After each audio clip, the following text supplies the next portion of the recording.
Hello guys, આજે તો રવિવારે તો રવિવારના દિવસે કંટાળો આવતો હતો તો વિચાર્યું કે આજે પતંગ ચગાવી છે. બહાર જોયું તો તે બહુ પતંગ ચગતી હતી તો પછી વિચાર્યું ચલો જાણ આજે આપણે બી પતંગ ચગાવી દઈએ. પતંગ ચગાવવા માટે હું તો ફટાફટ ધાબા ઉપર દોડીને આવ્યો.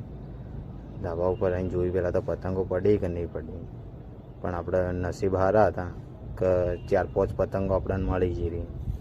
તે 4-5 પતંગો લઈને ફટાફટ ધાબા ઉપર આવી ગયા. ધાબા ઉપર આવ્યા પણ સારું વિચાર્યું કે આપણા જોડે પતંગો વધારે પણ દોડ્યું નહીં, પણ આ ગટ્ટાથી જે ચગાવવાની મજા આવે ને એ તો ગામડાવાળાને જ ખબર પડે કે પતંગ જેવી ચગે. લૂંટણીયા હોય ને લાઈક કરે અને શેર કરે બીજા લૂંટણીયાને. ફટાફટ આપણે તો કિન્ના બિન્ના બોધેલા જ હતા પતંગોને, નસીબદાર છો. ફટાફટ શેડા બેડા બોધીને પછી ચગાવવા માંડ્યા. જુઓ ગાઈસ જેવી ચગે, એક નંબર પતંગ ચગે અને સ્થિર પતંગે. ભાઈ બહુ જ મૂડ આવી ગયો, એક નંબર પતંગ ચગવા મળી.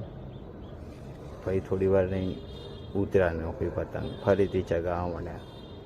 થોડું રાઉસ કરીએ ફરીથી, તે ફરીથી પણ મસ્તીની પતંગ ચગવા મળી. ઉત્તરાયણ નોખું શોખ એ પતંગ ચગાવવાનો.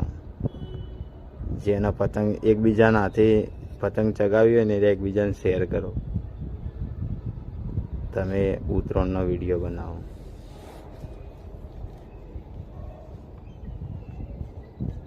ફટાફટ જેવી ચગાવે તે વાત ઘટ્ટું તો થઈ રહ્યું.